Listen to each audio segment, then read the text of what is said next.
Bonjour à tous et bienvenue sur ce plateau spécial de Gabon 24. Depuis le 1er mai 2026, la Chine a officiellement supprimé les droits de douane sur plusieurs produits en provenance du continent africain. On parle exactement de 53 pays, offrant ainsi un accès privilégié à plusieurs pays africains au marché chinois. Pour le Gabon, cette mesure représente une belle opportunité pour valoriser ces produits locaux à travers tout l'empire du milieu. Pour comprendre cette décision et pour aller un peu plus en profondeur, nous recevons sur ce plateau Madame Wang Cui, conseillère économique et commerciale à l'ambassade de Chine au Gabon. Bienvenue.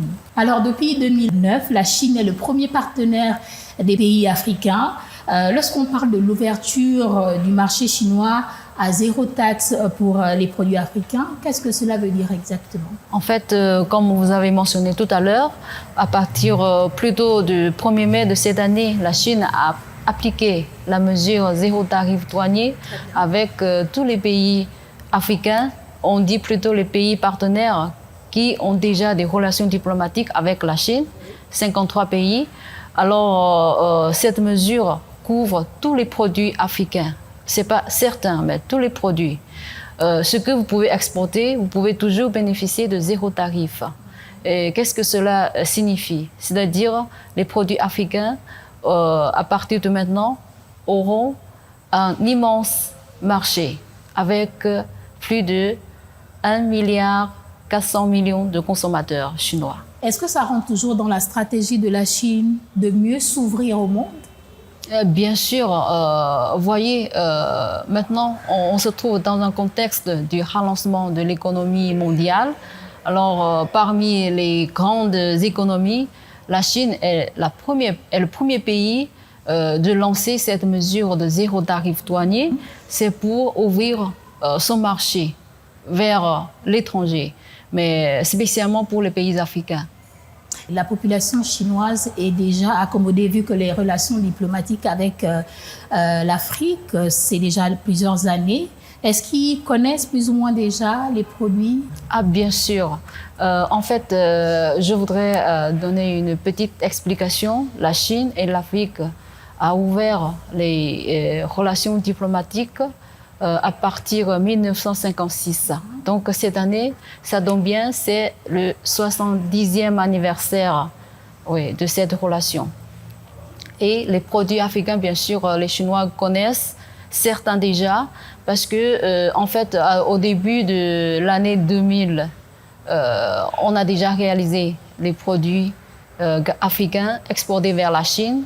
Il y a, par exemple, il y a ananas de Bénin, oui, piment de Rwanda et aussi bien sûr café d'Éthiopie.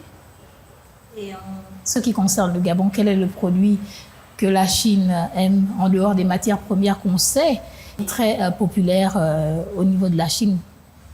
À vrai dire, les échanges commerciaux entre le Gabon et la Chine, les produits gabonais, on dit les 3 types de produits de matières premières. Vous savez bien, manganèse, bois et pétrole occupent déjà 95% du volume exporté vers la Chine. Donc, c'est un peu difficile de trouver un produit vraiment typique phare de l'État gabonais. Mais on peut dire quand même maintenant les bois, parce que vous avez déjà réalisé la transformation première du bois. Donc, les bois travaillés sont très populaires. Je veux dire, les bois travaillés du Gabon sont très populaires en Chine. À ce jour, les échanges commerciaux entre la Chine et l'Afrique représentent seulement 5%. Pourquoi, selon vous, la Chine a pris une telle décision vis-à-vis des pays africains? Oui, en fait, la Chine et l'Afrique, l'économie ont une complémentarité. Vous dites 5% seulement, mais si on fait la comparaison entre le volume des échanges commerciaux entre 2000 et 2025, on peut trouver déjà un grand changement, une augmentation immense. En l'année 2000, les échanges commerciaux entre la Chine et l'Afrique étaient seulement 10 milliards de dollars. Mais en 2025, ce chiffre a augmenté à 34 milliards 800 millions de dollars. Donc, si on fait le calcul, on peut trouver déjà une augmentation annuelle en moyenne 14%. Ça déjà dit quelque chose. Donc, on voudrait quand même augmenter encore de plus en plus le volume des échanges entre le continent africain et la Chine. Très bien. Trouve qu'il y a une grande potentialité.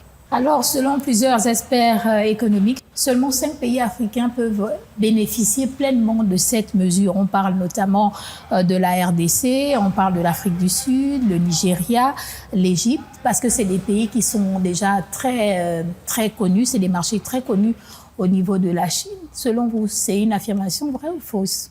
Non, je crois que c'est faux ça. Les pays que vous avez cités, en fait, je trouve que ce sont des pays, des grands pays africains. Hein. Mais cette mesure est pour tous les pays africains. J'ai dit 53 pays qui ont des relations diplomatiques avec la Chine. Alors, tous les produits africains ont la même chance d'entrer dans le marché chinois. Ils viennent de l'Afrique du Sud ou bien ils viennent du Gabon. C'est la même chance. Et selon vous, quels sont les objectifs de la Chine à travers cette mesure? C'est plus vendre les produits chinois à travers les pays africains ou c'est de mieux faire connaître les produits africains au marché chinois? Ah, c'est une bonne question. Hein? Donc, vous trouvez bien. Est-ce qu'il existe une mutualité? Mutualité. Est-ce qu'on cherche la mutualité? Voilà, en voilà. Chine, on parle de prospérité partagée. Tout à fait, tout à fait. Là, tout d'abord, je voudrais expliquer, la Chine ouvre tout entier son marché vers les produits africains, mais on sollicite ou bien on demande aussi que les pays africains ouvrent certains marchés pour les produits chinois. C'est pas pour envahir les marchés africains, mais c'est pour gagnant-gagnant. Sûrement, vous avez besoin des machines, des équipements en provenance de Chine pour baisser votre coût de l'industrie et pour améliorer la vie de la population. Vous êtes spécialiste de l'économie entre le Gabon et la Chine. Selon vous, est-ce que le Gabon a la capacité de profiter de cette ouverture, notamment en termes de production et de compétitivité? Qu'est-ce que le Gabon devrait mettre en place pour pouvoir réellement bénéficier de cette mesure-là? Oui, en fait, je crois tout d'abord qu'il faut que les secteurs techniques mettent en œuvre un mécanisme pour faciliter l'exportation des produits gabonais vers la Chine. Par exemple, vous avez déjà des produits artisanaux. Donc, pour réaliser cette exportation, il faut faire apprendre ou bien faire connaître les exportateurs comment on fait pour vraiment réaliser cette exportation. Voilà. Et du côté de la Chine, je crois l'ambassade va travailler aussi avec la douane pour donner des facilités. Et selon vous, à long terme, cette mesure aura des retombées significatives pour le Gabon? Bien sûr. Je crois pour le moment, le Gabon se trouve dans un moment de développement vers l'industrialisation.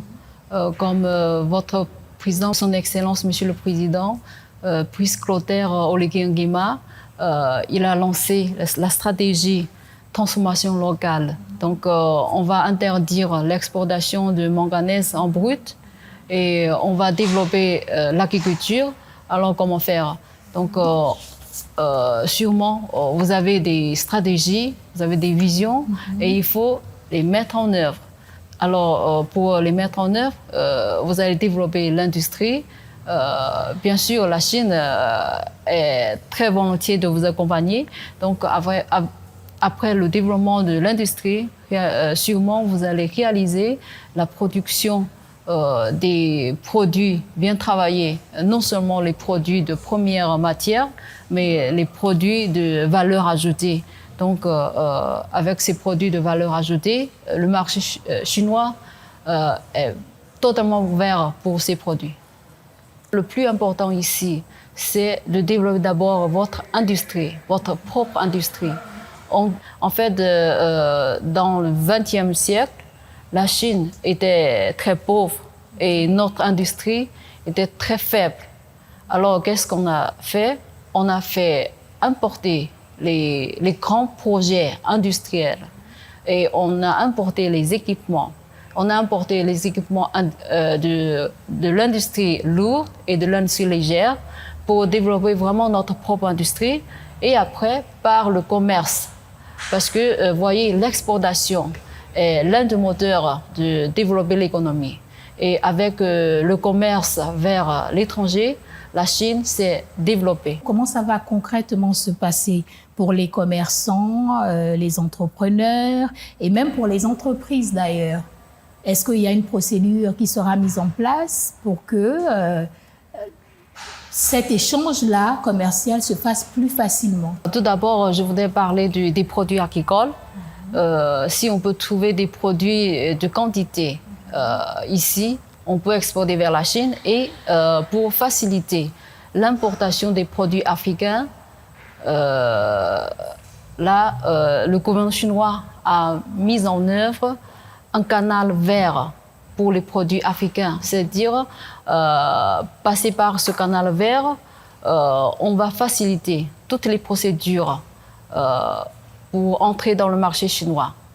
Et donc, il faut qu'ils se rapprochent des ambassades?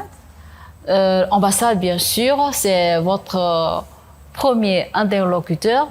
Et parce que derrière l'ambassade, ce sont les autorités chinoises. Il y a la douane, il y a aussi les services techniques.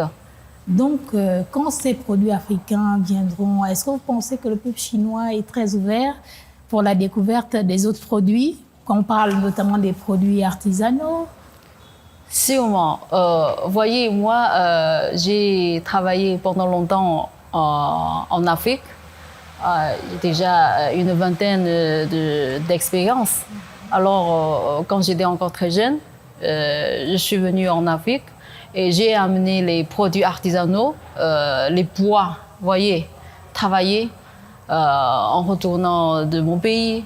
Mes amis aimaient bien ces genres de produits. D'accord, donc on va dire que le peuple chinois est plus ou moins prêt? Bien sûr, parce que, voyez, les produits agricoles africains, j'ai dit, ont un marché très grand en Chine, parce que les Africains ont déjà réalisé des exportations. Et les produits africains agricoles, c'est bio et aussi très typique. On dit qu'il y a une complémentarité dans la fourniture des produits agricoles, oui, pour vraiment diversifier la consommation des Chinois. Donc, tout à l'heure, vous avez parlé de le tissu industriel que le Gabon doit mettre en place pour pouvoir pleinement bénéficier. Est-ce que vous avez des recommandations peut-être à faire au niveau de ce secteur-là? Voilà, j'ai parlé un peu de ce point et je voudrais compléter encore quelques précisions. Là, en fait, on dit Gabon, par exemple, ou bien tous les pays africains, je crois, c'est presque le même cas. Vous êtes dans une période, ou bien vous êtes dans un moment de début de développement industriel. Alors, comment réaliser l'industrialisation? Donc, je voudrais partager notre expérience. Il faut vraiment importer il y a non seulement des machines, des équipements, hein, il y a aussi des technologies. Et il y a aussi des savoir-faire et aussi les talents, on dit, les personnels, des ressources humaines. Et aussi, il faut équiper les politiques associées pour réaliser ce développement d'industrialisation.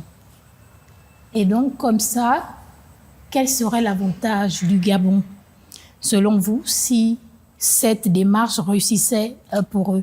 Ça veut dire qu'on réussissait à intégrer réellement les produits gabonais dans le marché chinois? Ah oui. Vous avez des avantages, hein?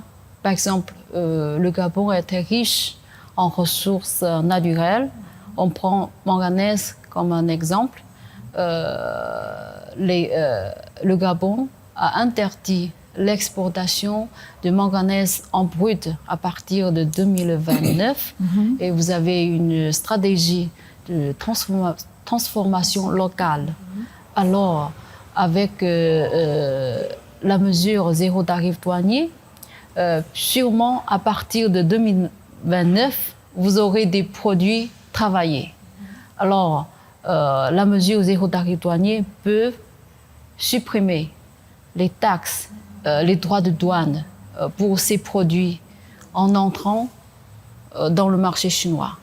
Donc, ça va déjà baisser le coût pour ouvrir le marché là. Oui, donc ça va augmenter sûrement la compétitivité des produits gabonais. Donc, il faudra réellement une stratégie bien élaborée et la stratégie non seulement personnelle du pays, mais également avec les autorités chinoises ou bien comment l'organisation se passe? Oui, par exemple, dans la transformation locale, la Chine est disposée de vous accompagner dans la réalisation de cette stratégie. On peut encourager les investisseurs chinois d'amener leur technologie, leur savoir-faire et leurs fonds de travailler ici pour vraiment développer l'industrie. Là, c'est pour vous, c'est la réalisation de cette stratégie, mais pour nous, c'est aussi gagnant-gagnant. Puisque vous savez bien, le manganèse est très demandé dans le marché international. Et depuis que la mesure a été prise, on parle du 1er mai 2026, donc la mesure a quelques semaines déjà que ça a été appliqué. Est-ce que vous avez des personnes, des entrepreneurs qui sont venus auprès de vous, ici à l'ambassade du Gabon, pour prendre des informations et comment s'organiser en interne pour pouvoir travailler déjà sur ce plan-là? Oui, en fait, on est dans la phase de sensibilisation. Et au niveau de l'ambassade, on a travaillé avec la douane du Gabon et aussi chambre du commerce, de l'industrie, de l'agriculture. Oui, pour vraiment sensibiliser les exportateurs. Et on compte organiser une rencontre avec les commerçants gabonais. Oui, pour donner plus d'informations. Oui, pour expliquer la procédure, pour expliquer aussi l'avantage. Voilà. D'accord. Et donc, si aujourd'hui vous êtes là sur le plateau de Gabon 24 et vous avez un message à faire passer aux entrepreneurs, aux commerçants, aux petites et grandes et moyennes entreprises, ce serait quoi? Là, je voudrais parler aux exportateurs gabonais que la Chine possède un immense marché et ce marché est ouvert pour vous. Donc, on voudrait que vous allez profiter de cette opportunité pour augmenter votre exportation vers la Chine et vraiment pour promouvoir l'économie gabonaise. Et l'ambassade est toujours à côté de vous pour vous accompagner. D'accord. Donc, à long terme, cette initiative va contribuer, selon vous, à une amélioration de l'économie gabonaise? On pourra avoir un impact sur l'économie? Sûrement. Mais il faut aussi reconnaître qu'on est au début de la mise en œuvre de cette mesure. Sûrement, il y a une période d'adaptation aux politiques, aux règlements et même aux mécanismes de travail, et aux pratiques aussi. Donc, il faut avoir du temps, vraiment, pour sensibiliser les gens et pour être habitué. Et après, on va voir, sûrement, il y a des avantages. La Chine a mis en œuvre cette mesure. C'est la première parmi les grandes économies du monde. Hein. Donc, c'est une volonté de la Chine d'ouvrir notre marché aux produits africains. Il faut vraiment profiter de cette occasion. Et en même temps, je voudrais expliquer aussi, on aimerait que le Gabon aussi ouvre certains marchés aux produits chinois. Comme j'ai dit au début, la Chine à importer des matériels, des équipements pour développer son propre industrie. Et maintenant, c'est le moment pour le Gabon. Pour développer votre propre industrie, vraiment, il faut importer aussi des produits de compétitivité et moins chers. Donc, ce sont les produits chinois. Alors, on est prêt pour vous accompagner. Et voilà, vous l'aurez compris, la Chine est prête pour accompagner les pays africains, notamment le Gabon. Donc, c'est une belle opportunité ici que le Gabon a de consolider sa place dans le marché chinois et faire du libre-échange un levier concret de croissance et de développement. C'est ici que prend fin ce plateau spécial. Merci à tous de nous avoir suivis. Je rappelle qu'on est en présence de Wang Chi, conseillère économique et commerciale spéciale de l'ambassade de Chine au Gabon. Merci à tous de nous avoir suivis. On se lit très prochainement sur nos antennes.